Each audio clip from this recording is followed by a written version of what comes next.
And we know so much about it, the exact time, the platform, the content. So our deep dive today is really about breaking down what that tells us about communication strategy Global strategy, yeah.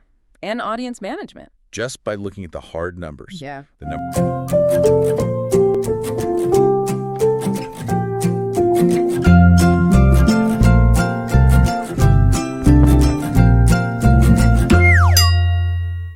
Lee Min-ho, and we are just going to pull it apart. The goal is to see how much strategic thinking we can find in the smallest possible piece of content.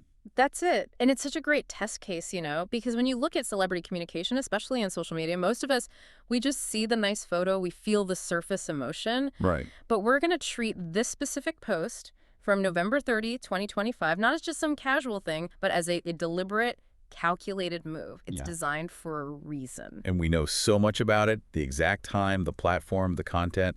So our deep dive today is really about breaking down what that tells us about communication strategy. Global strategy, yeah. And audience management. Just by looking at the hard numbers. Yeah. The number of photos, the caption, how short it is, and the timing. What are they trying to do here? Okay, let's unpack this. Let's do it. So let's start with the context, the timing. The one thing we know for sure is the date, November 30th, 2025.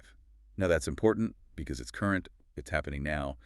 But the choice of November 30th, that feels very specific. It is incredibly specific. And when we're looking at content strategy, that end of the month timing is, well, it's fascinating. It's almost never an accident. No? Think about it. The last day of the month, it sort of works as a soft conclusion, doesn't it? It's a moment to wrap things up, to close a chapter. A transition point. Exactly. A signal that something is ending before you get the fresh start of a new month. And in this case, before December kicks in. So the post isn't just saying, hey, I'm here now. Yeah. It might be subtly saying, this whole period of activity is now officially over. It's a clean break. Precisely. It gives it a sense of finality. If he had waited and posted this on December 1st, it would feel different. It would feel like looking back. Like history. Yeah, retrospective. But posting on the 30th anchors the whole story firmly in November, which makes it feel more authentic, more immediate. And then there's the platform itself, a social networking site. Well, that's key. It's direct to consumer. No filter from traditional media. It's pure, unadulterated narrative control built for speed and global reach. Which brings us to the visual part of that narrative. Our source says the update have, and I'm quoting, 6 lovely photos. Mm-hmm. I really want to dig into that number. The fact that someone felt the need to count. Why 6?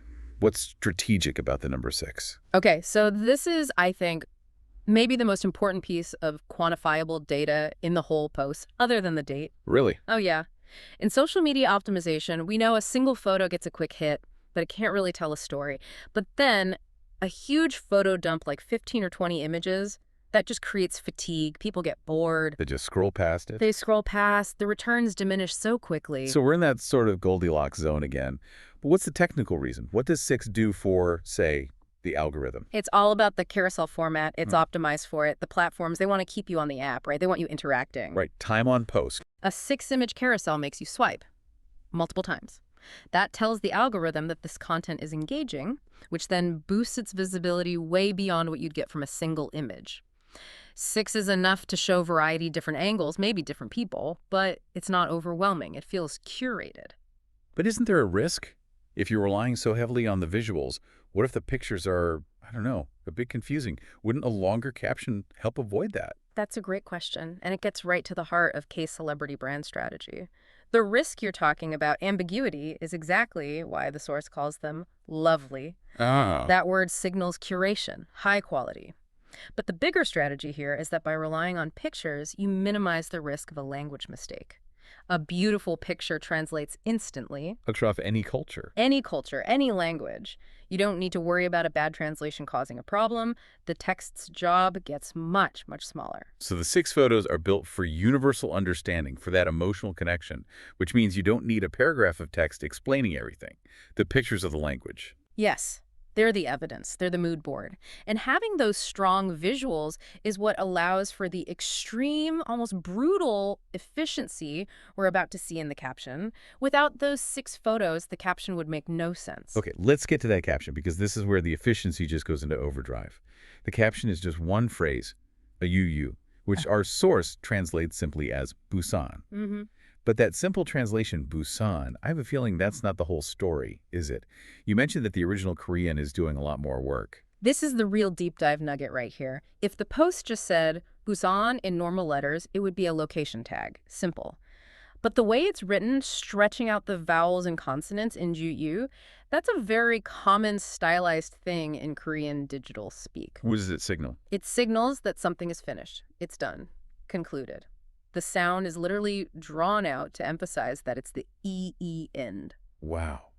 So the word isn't just telling us where, the formatting itself is telling us it's over. It's basically saying, Busan, mission complete. Precisely.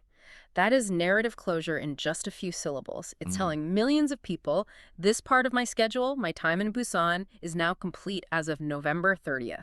Hyper efficient. That's amazing. Yeah. And it explains why the text can be so short. He didn't need to write, had a wonderful time in Busan, thanks to everyone. Now I'm leaving for my next project. Nope. That whole idea is compressed into one word where the spelling itself is the signal. And that kind of brevity is also a powerful strategic tool in that whole ecosystem. It creates a little bit of mystique, you know? It also minimizes the attack surface for rumors or speculation. How so? By just giving the location and the evidence, the 6 lovely photos, he satisfies the audience's curiosity about what he's doing right now, but he doesn't open the door to questions about what's next. It's functional. It's not forthcoming. So if we pull all these threads together, what we're looking at is a masterclass in integrated digital strategy. Yes. You have the timing, November 30th, signaling finality. You have the quantity, 6 photos, which satisfies the audience and plays to the algorithm. Yeah. And then the caption, Busan, finished, gives you the location and the final, full stop. It's a perfect self-contained narrative loop. Every single element supports the others. The visuals provide the emotion, the date confirms it's happening now, and that one stylized word gives you the coordinates and the sign-off. The level of optimization is just, it's breathtaking. It's maximum impact from minimal effort, or at least what looks like minimal effort. That's the art of it. It really just drives home the point that nothing here is an accident. We started this looking at what seems like a casual post, but what we've actually found is a highly refined strategy for controlling a story on a global scale. Without a doubt. And it makes you wonder, right, for all of us who manage information or just consume it, how often do we just scroll past this kind of detail? All the time. The timestamp, the exact number of photos, the stylized text, these aren't just decorative choices. They are hard data points. They are signals designed to be as efficient as possible.